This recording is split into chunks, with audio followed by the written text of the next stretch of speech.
ನೀರು ಹಂಚಿಕೆ ವಿವಾದದ ಮಧ್ಯೆ ತಮಿಳುನಾಡು ಸರ್ಕಾರ ನೆರೆಯ ರಾಜ್ಯಗಳಿಗೆ ಇನ್ನೊಂದು ಶಾಕ್ ಕೊಟ್ಟಿದೆ. ತಮಿಳುನಾಡು ಮುಖ್ಯಮಂತ್ರಿ ವಿಜಯ್ ಅವರು ತಮ್ಮ ರಾಜ್ಯದಿಂದ ಹೊರಕ್ಕೆ ರವಾನೆಯಾಗುವ ಪ್ರಮುಖ ನಿರ್ಮಾಣ ಸಾಮಗ್ರಿಗಳ ಸಾಗಣೆ ಮೇಲೆ ಕಠಿಣ ನಿರ್ಬಂಧ ವಿಧಿಸಿ ಆದೇಶ ಹೊರಡಿಸಿದ್ದಾರೆ. ಕಟ್ಟಡ ನಿರ್ಮಾಣಕ್ಕೆ ಅತ್ಯಂತ ಅಗತ್ಯವಾಗಿರೋ ಕಲ್ಲು, ಎಂಸ್ಯಾಂಡ್ ಮತ್ತು ಜಲ್ಲಿ ಕಲ್ಲುಗಳನ್ನು ನೆರೆಯ ರಾಜ್ಯಗಳಿಗೆ ಸಾಗಿಸುವುದನ್ನು 3 ತಿಂಗಳ ಕಾಲ ಸಂಪೂರ್ಣವಾಗಿ ನಿಷೇಧಿಸಲಾಗಿದೆ. ತಮಿಳುನಾಡು ಸರ್ಕಾರದ ಈ ನಿರ್ಧಾರದಿಂದ ಕರ್ನಾಟಕ, ಆಂಧ್ರಪ್ರದೇಶ ಮತ್ತು ಕೇರಳ ರಾಜ್ಯಗಳ ಮೇಲೆ ತೀವ್ರ ಪರಿಣಾಮ ಬೀರೋ ಸಾಧ್ಯತೆ ಇದೆ. ಆದರೆ ಈ ನಿಷೇಧದಿಂದ ನೆರೆಯ ಪುದುಚೇರಿ ಹಾಗೆ ಕಾರೈಕಾಲ್ ಪ್ರದೇಶಗಳಿಗೆ ಈ ವಿಶೇಷ ವಿನಾಯಿತಿ ಕೊಡಲಾಗಿದೆ ಅಂತ ಸರ್ಕಾರ ಸ್ಪಷ್ಟಪಡಿಸಿದೆ. ರಾಜ್ಯದಲ್ಲಿ ನಗರೀಕರಣ ಹೆಚ್ಚಾಗ್ತಾ ಇದ್ದು ಬೃಹತ್ ಮೂಲಸೌಕರ್ಯ ಯೋಜನೆಗಳು, ವಸತಿಗಳ ನಿರ್ಮಾಣ ಕಾರ್ಯಗಳು ಭರದಿಂದ ಸಾಗ್ತಾ ಇವೆ. ಈ ಹಿನ್ನೆಲೆಯಲ್ಲಿ ದಿನದಿಂದ ದಿನಕ್ಕೆ ಹೆಚ್ಚುತ್ತಾ ಇರುವ ಬೇಡಿಕೆಗೆ ತಕ್ಕ ಹಾಗೆ ಸ್ಥಳೀಯವಾಗಿ ತಮಿಳುನಾಡಿನ ಕ್ವಾರಿಗಳಿಂದ ಕಲ್ಲು ಮತ್ತು ಮರಳಿನ ಉತ್ಪನ್ನಗಳು ಲಭ್ಯವಾಗ್ತಾ ಇಲ್ಲ ಅಂತ ಸರ್ಕಾರ ತಿಳಿಸಿದೆ. ಇಲ್ಲಿನ ಕ್ವಾರಿಗಳಿಂದ ನೆರೆಯ ರಾಜ್ಯಗಳಿಗೆ ಭಾರಿ ಪ್ರಮಾಣದಲ್ಲಿ ನಿರ್ಮಾಣ ಸಾಮಗ್ರಿಗಳು ರವಾನೆ ಆಗ್ತಾ ಇರೋದ್ರಿಂದ ಸ್ಥಳೀಯವಾಗಿ ಕೃತಕ ಅಭಾವ ಸೃಷ್ಟಿಯಾಗಿದೆ.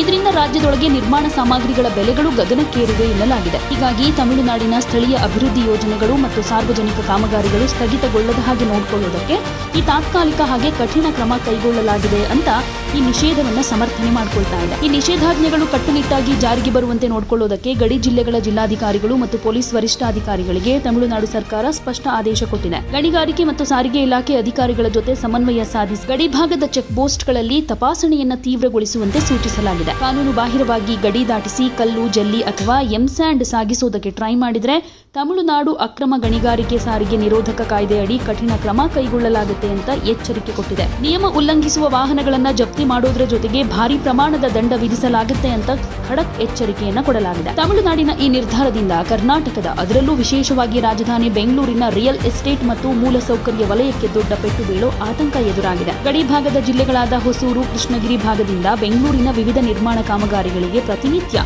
ಸಾವಿರಾರು ಲಾರಿಗಳಲ್ಲಿ ಜಲ್ಲಿಕಲ್ಲು ಮತ್ತು ಎಂಸ್ಯಾಂಡ್ ಪೂರೈಕೆಯಾಗ್ತಾ ಇತ್ತು.